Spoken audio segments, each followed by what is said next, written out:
नमस्कार, मैं हूं शीनम शर्मा। आने वाला है 70 साल का सबसे ताकतवर अल नीनो।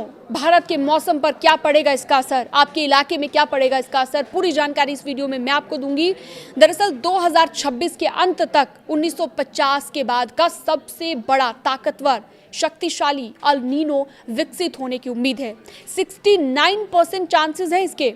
पूरी जानकारी के लिए इस वीडियो को अंत तक जरूर देखना।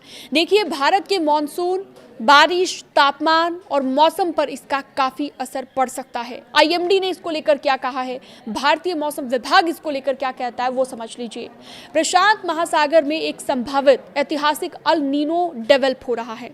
अमेरिका की national oceanic and atmospheric administration की तरफ से ये जानकारी दी गई है कि 69% ये संभावना है कि 1950 के बाद का ये सबसे ज़्यादा स्ट्रॉन्ग, सबसे ताकतवर, सबसे शक्तिशाली अल नीनो साबित होगा। NOAA के मुताबिक ये भी पता चला है कि मौसमी घटना साल के अंदर तक और ज़्यादा मजबूत होगी और नॉर्थर्न हेमिस्फीयर की सर्दियों के दौरान अपने चरम पर ये पहुंचेगी। हालांकि भारत पर इसका सबसे बड़ा असर इस साल के एंड में और इस साल के दक्षिण पश्चिम मॉनसून के लगभग समाप्त होने के बाद आपको देखने को मिल सकता है। अब ये भी समझ लीजिए कि अल नीनो का प्रभाव हिंद महासागर और भारत के आसपास के क्षेत्रों पर कैसा पड़ेगा। आमतौर पर कई सप्ताह की देरी से यहाँ पर ये दिखाई देता है, लेकिन भारतीय मौसम विभाग का ये कहना है कि अब तक मौजूदा मॉनसून पर अल नीनो का कोई असर नहीं पड़ा है। लेकिन कब तक ये असर पड़ेगा?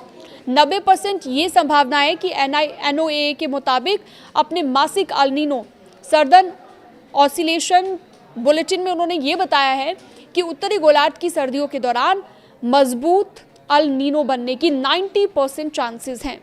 अक्टूबर से दिसंबर के बीच, यानी कि 2026 का अक्टूबर से दिसंबर, इस दौरान 69% संभावना है कि ये एक ऐतिहासिक अल नीनो साबित होगा, जिसकी तीव्रता 1950 के बाद आए हुए सभी अल नीनो घटनाओं से सबसे ज्यादा होगी। दुनिया भर के मौसम के पैटर्न को ये प्रभावित कर सकता है और इसके कई कारण हैं। कई क्षेत्रों में आपको सूखा देखने को मिल सकता है, भीषण गर्मी देखने को मिल सकती है और सामान्य से कम बारिश होने की भी आशंका इससे बढ़ जाती है। इसके अलावा भारत में अल नीनो का क्या असर होगा, आप जल्दी से वो समझ लीजिए। भारत के लिए अल नीनो इसलिए महत्वपूर्ण माना जाता है क्योंकि जिन सालों में ये घटना होती है उन वर्षों में दक्षिण पश्चिमी मानसून की बारिश सामान्य से कम रहने की संभावना है, ऐतिहासिक रूप से अधिक देखी गई है। ऐसे में अल नीनो और भारतीय मानसून के बीच सीधा 1-to-1 संबंध नहीं है, लेकिन भारतीय मानसून और अन्य कई महासागरीय और वायुमंडलीय कारकों से भी ये इफेक्ट होता है। तो इस साल का मानसून पहले से ही सामान्य से कम बारिश दर्ज कर चुका है। 1 जून से 13 अगस्त के बीच 491.9 मिलीमीटर बारिश हुई है, जो कि सामान्य से 12% कम मानी जाती है। तो ऐसे में अल नीनो अब कब तक घोषित किया जा सकता है, ये भी जान लीजिए।